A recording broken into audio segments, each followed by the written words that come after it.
আল্লাহ বলছে বান্দা আমার নিকটে চাও, আমি যদি আল্লাহ ছাড়া অন্যর কাছে চাই আল্লাহ বলবে হলো না।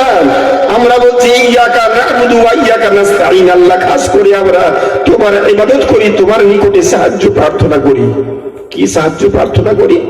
ইহদিনাস সিরাতাল মুস্তাকিম, আল্লাহ আমাদেরকে সোজা পথে চালাও। সিরাতাল্লাযীনা আন'আমতা আলাইহিম, ওই পথে চালাও যেই পথে চলার কারণে যাদেরকে তুমি পুরস্কৃত করেছো, নিয়ামত দান করেছো, আল্লাহ তাদের পথে আমাদেরকে চালাও।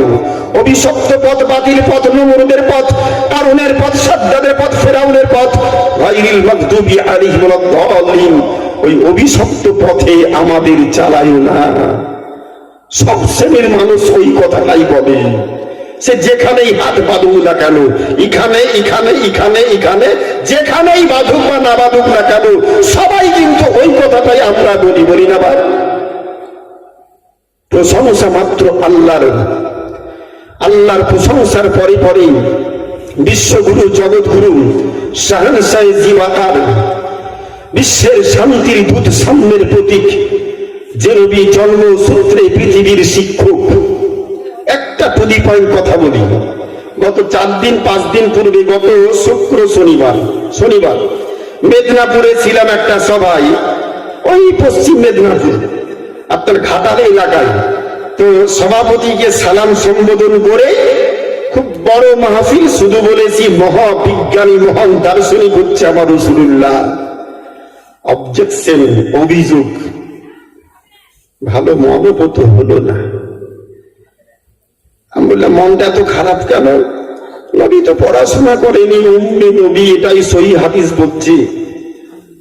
নবী তো পড়াশোনা কিছু জানতেন না, আর ওই নবীকে নিয়ে এত বেশি কথা বলা মনে হয় ঠিক হবে না। আমি একটা কথা বললাম, ঠিক ভালো, নবী মক্কায় পড়েননি, মদিনায় পড়েননি, তুরস্কে পড়েননি, পৃথিবীতে কারণই করে নবী পড়েননি। যেহেতু পড়েননি অতএব নবী নিরক্ষর, যেহেতু নিরক্ষর নবী অতএব ওই নবীকে এত বড় পণ্ডিত বলে আখ্যা দেওয়া মানুষের ক্ষেত্রে উচিত হবে না। আপনার যুক্তিটা ভালো। আমি একটা কথা বললাম শিক্ষামূলক, আমি তো আপনার এখানে ব্যবসা করতে আসিনি, শিক্ষা কিছু বলবো, কিছু আপনি শিখবেন, আমি কিছু শিখাবো। এই টাইমের জন্য আমি আপনাদের মাস্টার, আর আপনারা হচ্ছে আমার ছাত্র ছাত্রী। যদি আমি বোঝাতে পারি, আপনারা যদি বুঝেন, তাহলে আমি যোগ্য শিক্ষক হব। আমি বললাম, বুঝালাম, আপনারা আমার কথা কেউ বুঝতেই পারলেন না। আমি যতই চিৎকার করি না কেন, ভালো শিক্ষক আমি হব না। অতক্ষণ পর্যন্ত ভালো শিক্ষক হব না যতক্ষণ পর্যন্ত আমার কথাটা আপনি বুঝতে না পারবেন, তাই না? বুঝতে পারলে আমি শিক্ষক হব, আর যদি বুঝতেই না পারেন তা আমার ফালতু বেকার বকাই হলো। আমি বললাম ওয়া আ হসই দীর্ঘই বাংলা বর্ণ আমি জানি না। সভাপতিকে বললাম আমি জানি না, মনে করেন জানি না।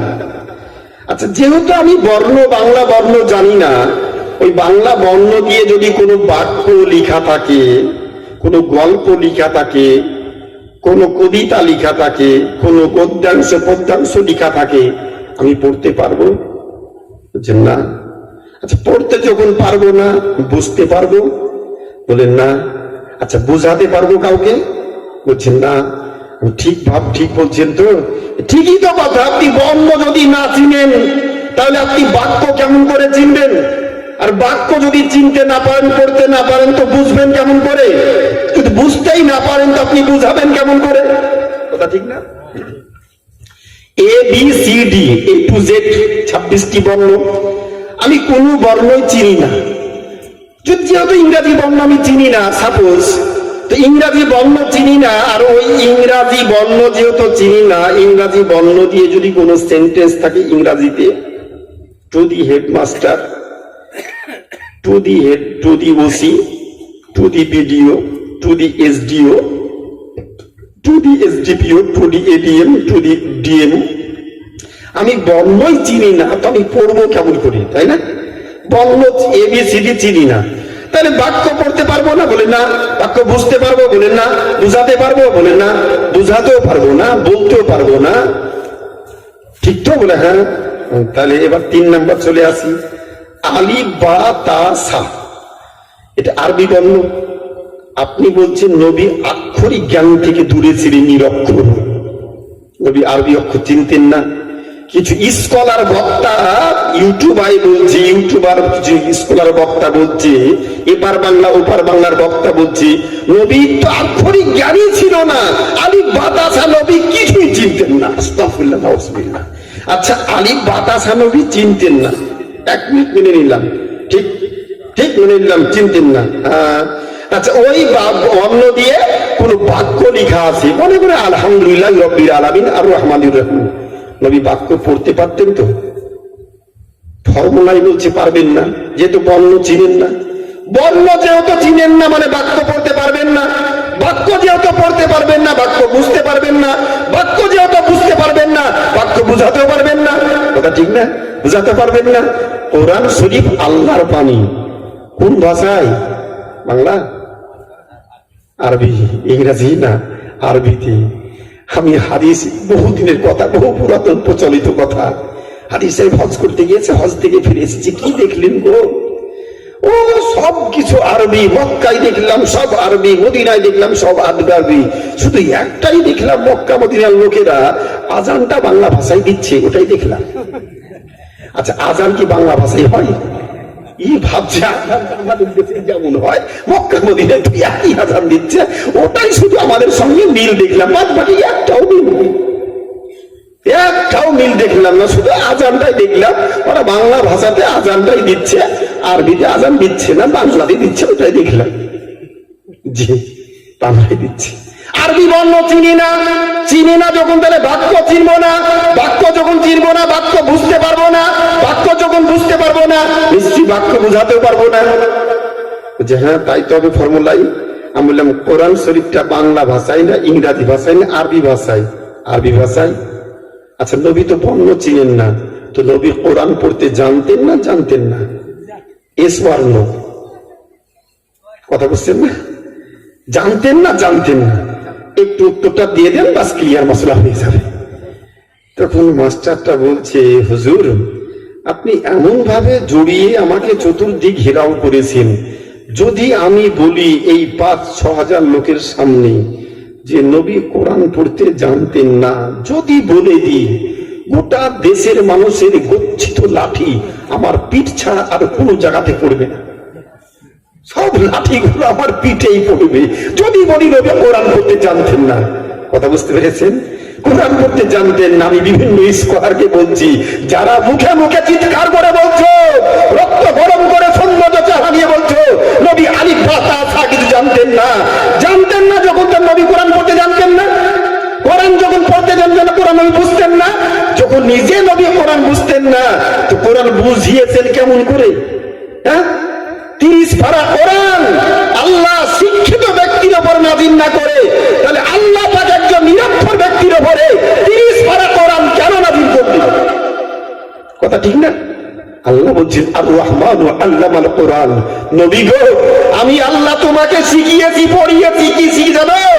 30 পারা কোরআন আমি আল্লাহ তোমাকে নিজের হাতে শিখিয়ে পৃথিবীর শিক্ষক করে প্রেরণ করেছি। জোরে বলুন আর রহমান আল্লামাল কোরআন। আল্লাহ বলছে আমি আল্লাহ তোমাকে নিজের হাতে 30 পারা কোরআন শিখিয়েছি। আচ্ছা, যেই স্রষ্টা আল্লাহ নবীকে নিজের হাতে 30 পারা কোরআন শিখিয়েছেন, তো আল্লাহ পাক নবীকে আলিফ বাতাসা শিখাননি?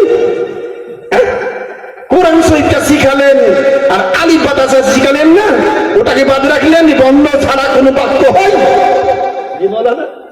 বর্ণ ছাড়া কোনো বাক্য হয়? হবে না, অসম্ভব, ইম্পসিবল। বর্ণ ছাড়া যেহেতু বাক্য হবে না, যাকে সম্বোধন করে আল্লাহ পাক বলছেন ইয়াসিন ওয়াল কোরআনিল হাকিম ইন্নাকা লামিনাল মুরসালিন। Yasin by the wise Quran, no doubt you have been ministered the path Isa alayhi salam declared after Misal come the splendor of all the perfect and body ones and such a light upon the darkness of all the perfect have said because he is the messenger of Allah. আল্লাহ বলছে নবী গো আমি আল্লাহ তোমার প্রতি বিজ্ঞানময়, দর্শনময়, ভূগোলময় মহান গ্রন্থ আল্লাহ কোরআন অবতীর্ণ করেছি। কোরআন হচ্ছে বড় বিজ্ঞান, নবী হচ্ছেন মহাবিজ্ঞানী। কোরআন হচ্ছেন বিজ্ঞান, নবী হচ্ছেন মহাবিজ্ঞানী, একজন মহাবিজ্ঞানী। আর তার সম্পর্কে বলবো নবী বর্ণ চিনতেন না, আলিফ বাতাসা চিনতেন না, ওয়া এবিসিডি চিনতেন না। নবী পৃথিবীর কারো নিকটে পড়েননি, আল্লাহ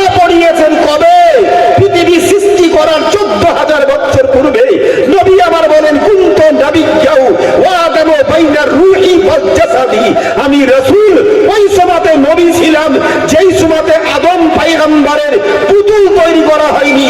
মাটি মাটির জায়গায়, পানি পানির জায়গায়, মাটি পানি একত্রিত করে কাদা ছেলে আদম আলাইহিস সালামের মানুষের স্ট্রাকচার তৈরি করা হয়নি। আমি তখনও নবী ছিলাম। আমি তখনও নবী ছিলাম যখন আদম পয়গম্বরের স্ট্রাকচার পুতুলখানা তৈরি করা হয়নি, রূহ দেওয়া হয়নি, তখনও আমি নবী ছিলাম। আরেকবার মুহাব্বতে বলি সুবহানাল্লাহ। ও নবী দুজাহা সরওয়ারে কায়নাত, নবী পড়লেন কোথায়? পড়ালেন আল্লাহ, পড়লেন রাসূলুল্লাহ, আর নবীর স্কুলের নামটা ছিল আরশে মুআল্লা। এমন স্কুলে পড়লেন যে স্কুলের শিক্ষক হচ্ছেন আল্লাহ, ছাত্র হচ্ছে রাসূলুল্লাহ, স্কুলের নামটা হচ্ছে আরশে মুআল্লা। ওই মহান পয়গম্বর, মহান আদর্শের প্রতীক নবী মুহাম্মদুর রাসূলুল্লাহ সাল্লাল্লাহু আলাইহি ওয়াসাল্লামের উপরে গ্রামবাসীর তরফ হতে নির্জন রাত্রে শত কোটি দরুদ ও সালাম পাক মদিনার রওজা পাকে বর্ষিত হোক। সকলেই মুহাব্বতে বলি আল্লাহুম্মা আমিন। কোরআন শরীফ থেকে আমি আয়াতে কারিমা তেলাওয়াত করেছি। টু দি পয়েন্ট কিছু একটা কথা বলবো ভেবে বলার মানসিকতা ছিল। রাত্রি অতিক্রম করাতে, বেশি রাত্রি হওয়াতে শারীরিকভাবে বলার মানসিকতা আমি হারিয়ে যাচ্ছি। আপনাদেরও মানসিকতা ঠিক থাকছে না, অনুভব করছি। আপনি বলেন হুজুর আপনি কেমন করে জানছেন? মনের সম্মান কেউ কি বলতে পারে? আল্লাহ যদি কাউকে ক্ষমতা প্রদান করেন, অবশ্যই বান্দার মধ্যেই আল্লাহর প্রত্যেকটা সিফাত গুণাবলী বান্দার মধ্যেই প্রকাশিত। স্রষ্টার জায়গায় বান্দা, বান্দার জায়গায়, কিন্তু বান্দার আল্লাহর গুণাবলী সময়ের ক্ষমতা আল্লাহ বান্দাকে দান করে থাকেন। যাকে আল্লাহ পছন্দ করে, যাকে আল্লাহ ভালোবাসে, তাকে আল্লাহ এটা দান করে থাকেন। To the point. আর মাত্র 10 মিনিট থামবে, আমি শেষ করে দিচ্ছি।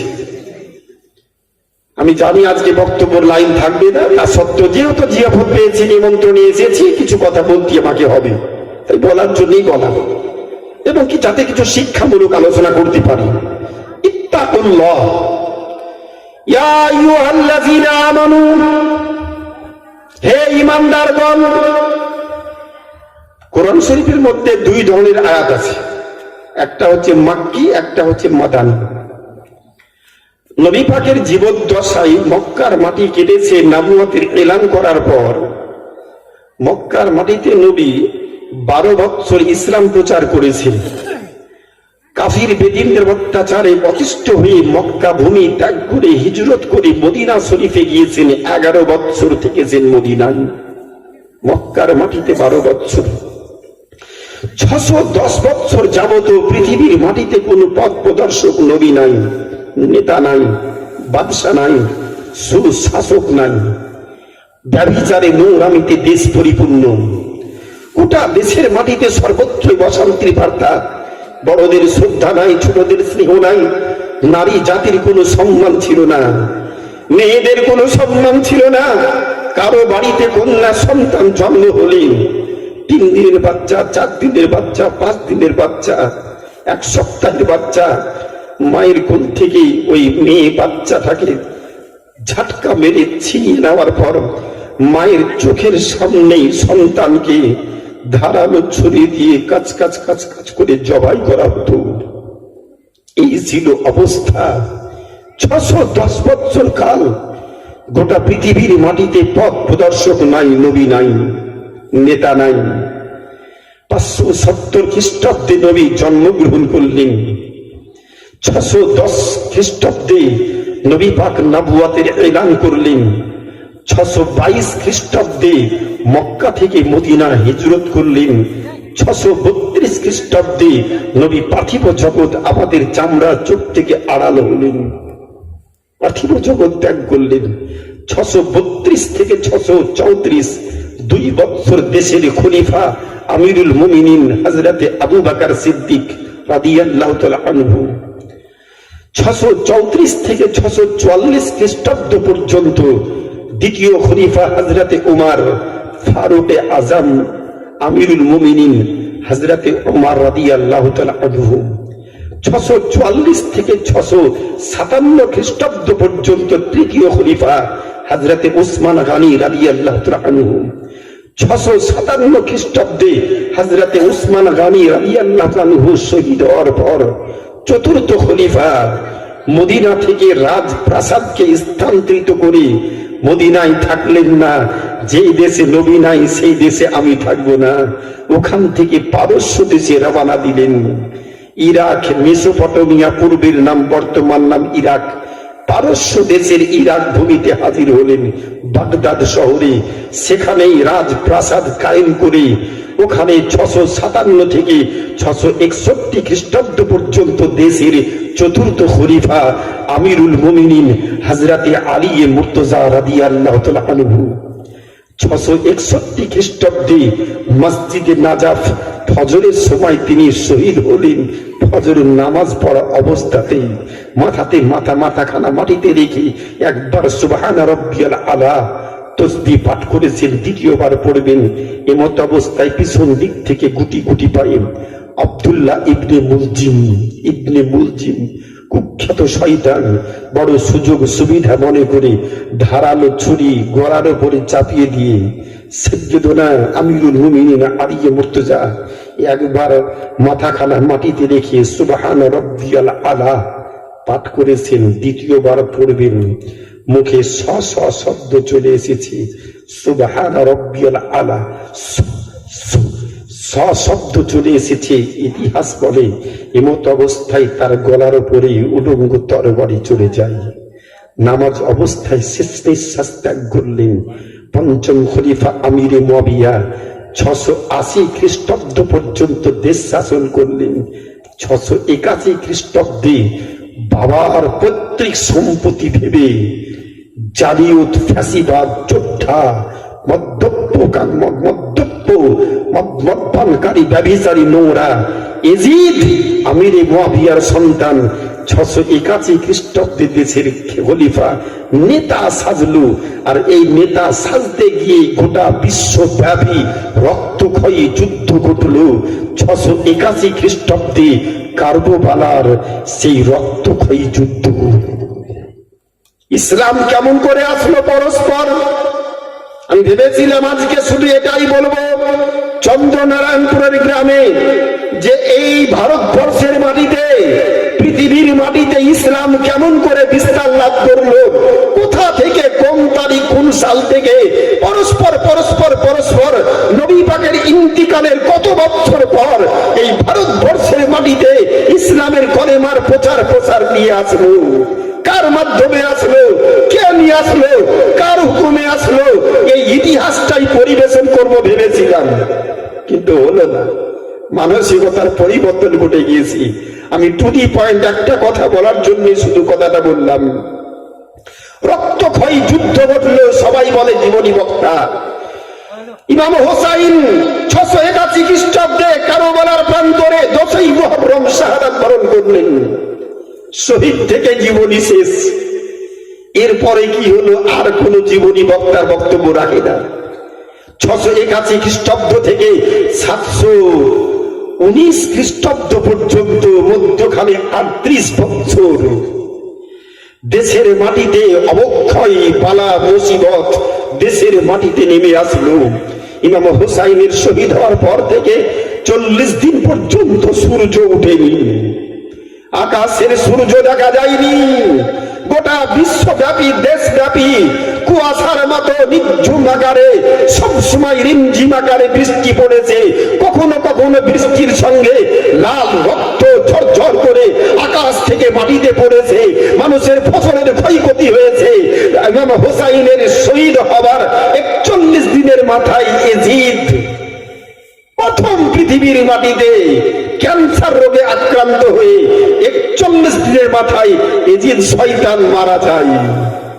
দেশের মাটিতে অশ্লীলতা, নোংরামি ছড়িয়ে যাবার ফলে 38 বছর ধরে সুশাসক দেশের মাটিতে ছিল না, ইমানদার ব্যক্তি ছিল না।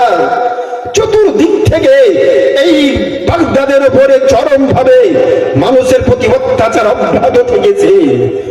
720 খ্রিস্টাব্দে আবু আব্দুল্লাহ আব্বাসিয়া পিরিয়ডের প্রথম দেশের শাসক আসলেন। দীর্ঘ 16 বছর দেশ শাসন করলেন। তারপরে বাদশাহ হারুন রশিদ 741 খ্রিস্টাব্দ পর্যন্ত বাদশাহ হারুন রশিদ, 741 পরে 781 খ্রিস্টাব্দ পর্যন্ত তার 2 সন্তান মামুন রশিদ, মুতাসিম রশিদ। ওদের ইন্তিকালের পর ঠিক 471 হিজরিতে পৃথিবীর মাটিতে জন্মগ্রহণ করলেন জগৎ বিখ্যাত আল্লাহর বলি লাউসে সামদানি, মাহবুবে সুবহানি, পীরানে পীর আব্দুল কাদির জিলানী রহমতুল্লাহ আলাইহি। জোরে মুহাব্বতে বলি সুবহানাল্লাহ। একটা কথা বলার জন্য কথাটা তুললাম। লাউস পাক বাড়ি থেকে পায়ে হেঁটে 42 বার হজ করেছেন। কতবার? 42 বার। ওনার জীবনীতে লেখা আছে, মক্কায় গিয়েছি 42 বার তফ করেছি, আরাফাতে হাজির হয়েছি, মক্কার হজের কাজ কমপ্লিট করে মদিনা শরীফে এসেছি, নবী পাকের রওজা শরীফের পাশে দাঁড়িয়েছি, 10 দিন 15 দিন 20 দিন 1 মাস করে দাঁড়িয়ে থেকেছি, সারা রাত্রি মদিনায় এসে একদিনও বিছানায় রাত্রে কোনোদিন ঘুমাইনি। রওজা পাকে দাঁড়িয়ে দাঁড়িয়ে সালাম পড়েছি 10 দিন 15 দিন 20 দিন 30 দিন 40 দিন পর্যন্ত কোন সফরে দাঁড়িয়ে সালাম পড়েছি। যেই দিন রওজা শরীফ থেকে হায়াতুন নবী জিন্দা নবী রওজা শরীফ থেকে সালামের উত্তর দিয়ে বলেছেন, ওয়া আলাইকুমুস সালাম ইয়া আব্দুল কাদের জিলানী, আব্দুল কাদের তোমার প্রতিও আমার তরফ থেকে সালাম। যেই দিন নবীর মুখ থেকে সালামের উত্তর খানা রওজা শরীফ থেকে নিজের কানে শুনেছি, সেই দিন মনে স্থির করেছি এবার হজটা আল্লাহ আমার কবুল করলেন। জোরে বলি সুবহানাল্লাহ। গাউস পাক 43তম হজ করতে গিয়েছেন কাবা বাইতুল্লাহ। 91 বছর বয়স, শরীর চলে না, কষ্ট করে লাঠি ধরে কাবা বাইতুল্লাহর চতুর্দিক সব তফ, আরাফাত, মিনা, মুজদালিফা, সব কাজ কমপ্লিট করে কষ্ট করে মক্কা থেকে মদিনা 485 কিলোমিটার পথ, দীর্ঘ পথ অতিক্রম করে মদিনায় হাজির হলেন মাগরিবের সময়। মাগরিবের আজানের কিছু সময় বাকি, ওযু করে মসজিদে নববীতে প্রবেশ করলেন, জামাতে নামাজ পড়লেন। নামাজটা পড়ার পর 1 বছর পর এসেছেন নবীর সঙ্গে একটু সালাম কালামটা হয়ে যাক। রওজা শরীফের পাশে বাবু সালাম গেট দিয়ে ঢুকে নবী পাক যেখানে ঘুমিয়ে আছেন, পাশে আবু বকর সিদ্দিক, এদিকে পাশে একদিকে আবু বকর সিদ্দিক, আর একদিকে হচ্ছে হযরতে আপনার ওমরে ফারুক রাদিয়াল্লাহু তাআলা আনহু। নবী পাকের 2 দিকে 2 জন বিশিষ্ট সাহাবী, মধ্যখানে রাসূলুল্লাহ। ওনার রওজা শরীফ ফুটো, এইভাবে বড় বড় ফুটো আছে, কাছে থেকে দেখলে ফুটো দিয়ে রওজা শরীফের চাদর দেওয়া আছে, এটা সুস্পষ্ট দেখা যায়। বারংবার দেখার চেষ্টা করেছি, রাত্রি দেখতে পাইনি, দুপুর বেলায় গিয়েছি দেখার জন্য, বারংবার দেখেছি নবী পাকের রওজা শরীফের উপরে সবুজ রঙের সুন্দর নামি দামি একটা চাদর বিছানো আছে। জোরে বলি সুবহানাল্লাহ। ওখান থেকে সালাতু সালাম পাঠ করছেন হযরত গাউস পাক আব্দুল কাদের জিলানী রাহমাতুল্লাহ আলাইহি। আসসালাতু ওয়াসসালামু আলাইকা ইয়া রাসূলুল্লাহ, আসসালাতু ওয়াসসালামু আলাইকা ইয়া হাবিবাল্লাহ। কেবল সালাম দিয়েছেন, প্রথম সালামেই রওজা শরীফ থেকে উত্তর আসছে, ওয়া আলাইকুমুস সালাম ইয়া আব্দুল কাদের জিলানী। গাউস পাক বলছি, ইয়া রাসূলুল্লাহ ইয়া হাবিবাল্লাহ, আমি তো 42 বার হজ করেছি, 10 দিন 15 দিন 14 দিন 20 দিন 30 দিন থেকেছি, 40 দিন থেকেছি, তারপরে সালামের উত্তর পেয়েছি। আজকে এই প্রথম সালামেই উত্তর দিল বিশ্বাস আমি অল্প সময়ের মধ্যে পৃথিবী থেকে চলে যাব, আমি পৃথিবীতে থাকবো না। আমার 43তম হজ আল্লাহ কবুল করে নিয়েছেন। জোরে বলি আমার হজ আল্লাহ কবুল করে নিয়েছেন 43তম। ইয়া রাসূলুল্লাহ, ইয়া হাবিবাল্লাহ, মুহাব্বতে সালাম দিচ্ছে, সালামের উত্তর হচ্ছে রওজা পাককে পাচ্ছেন। কি ঘটলো? এশার নামাজটা পড়লেন, আবার দাঁড়িয়েছে বেশি। নির্ঝম রাত্রি, আকাশ মেঘাচ্ছন্ন, শীতের মৌসুম। গাউস পাক আব্দুল কাদের জিলানী রাহমাতুল্লাহ আলাইহি বলেন, চতুর্দিক থেকে বৃষ্টির মতো কুয়াশা করতেছিল, ফাঁকা, চতুর্দিকটা ফাঁকা। এমত অবস্থায় লক্ষ্য করলাম নির্ঝম রাত্রে আবার আমি দাঁড়িয়ে দাঁড়িয়ে সালাম পাঠ করতেছিলাম। দীর্ঘ সালাম পাঠ করার পরে আবার আওয়াজ আসছে, আব্দুল কাদের, তুমি বাড়ি যাও। আমি রাসূলুল্লাহ তোমাকে সম্বোধন করে বলছি, আব্দুল কাদের, 471 বছর হলো আমার এই পৃথিবী থেকে চলে আসা। 471 বছর হলো মক্কা ত্যাগ করে মদিনায় এসে আমার পৃথিবী থেকে চলে আসা 470 বছর পার হলো। আব্দুল কাদের, গোটা দেশের মাটিতে ইসলাম বিস্তার লাভ করেছে, কিন্তু হিন্দুস্তানের মাটিতে এখনো ইসলামের স্থায়ী বার্তা পৌঁছায়নি। আব্দুল কাদের, বাড়ি যাওয়ার পর একটা বড় কাফেলা দল ঠিক করে হিন্দুস্তানের দিকে একটা কাফেলা দলকে পাঠিয়ে দাও ইসলাম প্রচারের জন্য। আল্লাহু আকবার। আমার ওই কথা ইতিহাস বলার মানসিকতা ছিল, কিন্তু হলো না, সময় করতে পারলাম না, আপনাদের মন মানসিকতাকে হাজির করতে পারলাম না। টুডি পয়েন্ট শুধু একটা কথাই বলবো, নির্জন রাত্রে গাউস পাক বলেছিলেন, ইয়া আল্লাহ 43 বার তওয়াফ করলাম, কাবা বাইতুল্লাহ তওয়াফ করলাম, হজ করলাম, 42 বার করেছি, তোমার কাছে এসেছি ইয়া রাসূলুল্লাহ, সালাম দিয়ে ইসলামের উত্তর পেয়েছি। দৃঢ় বিশ্বাস, আজকে যখন প্রথম সালামে উত্তর পেয়েছি, আর পৃথিবীতে থাকবো না, অল্প দিনে পৃথিবী থেকে বিদায় নেবো ইয়া রাসূলুল্লাহ। তবে একটা মনের আবেদন, মনের একটা ইচ্ছা ইয়া রাসূলুল্লাহ, মনের ইচ্ছা ইয়া রাসূলুল্লাহ। বারবার কানে মুখে সালাম দিয়েছি, কানে সালামের উত্তর পেয়েছি। আজকে জীবদ্দশায় মনের ইচ্ছা, মনের ডিমান্ড, মনের ইচ্ছা হচ্ছে একটাই, আমি চামড়ার চোখ দিয়ে জীবদ্দশায় আপনার নুরানি চেহারাখানা দর্শন করতে চাই, নুরানি চেহারাখানা দর্শন করতে চাই। রওজা শরীফ থেকে শব্দ হলো, আব্দুল কাদের, এই আবেদনটা করো না, আব্দুল কাদের, এই আবেদনটা করো না। আমি রাসূলুল্লাহ যদি রওজা থেকে বেরিয়ে যাই তোমার দর্শনের জন্য, এখনই কিয়ামত নেমে আসবে, পৃথিবী ধ্বংস হয়ে যাবে। না ছোড় বান্দা, না, আমি দেখবো বলেছি, দেখবো না, দেখে আমি যাব না। কতক্ষণ লোকজন কেউ নাই, নির্জন রাত্রি। গাউস পাক মুহাব্বতে দাঁড়িয়ে সালাম পড়তে আছেন, চক্ষু বন্ধ অবস্থায় সালাম পড়তেছিলেন। রওজা শরীফ থেকে বিশ্ব নবী হায়াতুল নবী জিন্দা নবী আমার ডান হাতখানা বের করে দেওয়ার পর বলছে, আব্দুল কাদের, দেরি করো না, এই দেখো আমার নুরানি হাতখানা দেখে মনের শান্তি চুম্বনটা দিয়ে দাও।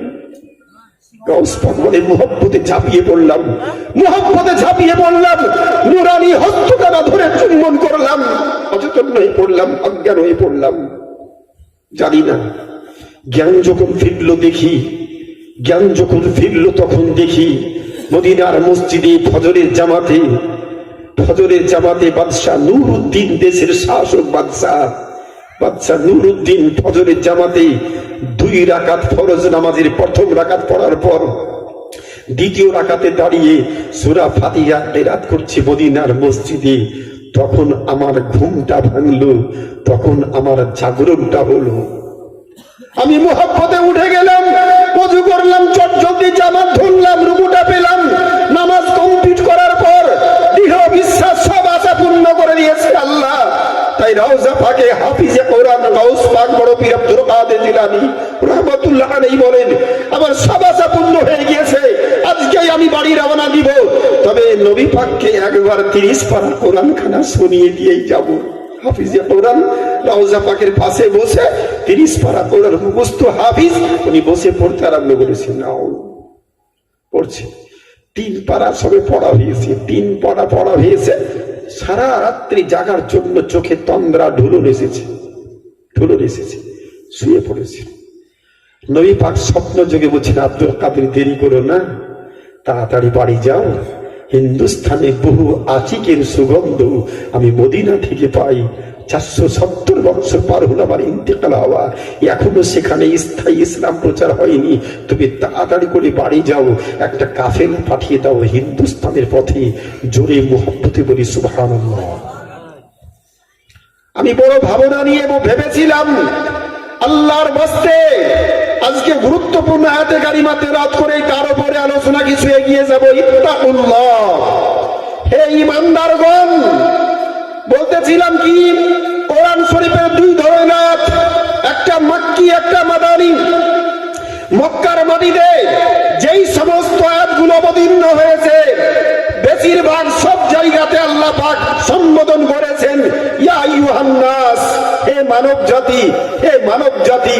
আর যে আয়াতে আল্লাহ পাক বলেছেন ইয়া আইয়ুহাল্লাযিনা আমানু, হে ঈমানদারগণ, মদিনার মাটিতে যে আয়াতগুলো অবতীর্ণ হয়েছে সেখানে আল্লাহ সম্বোধন করেছেন ঈমানদার বলে। ঈমান আগে, আমল হচ্ছে পরে। আগে ঈমান, তারপরে হচ্ছে আমল। ঈমান হচ্ছে 1 নাম্বার, এক লিখলাম। আর নামাজ হচ্ছে 0। 1-এর পাশে 0 বসলে কত হয়? 10। রোজা হচ্ছে আর একটা 0, কত হলো?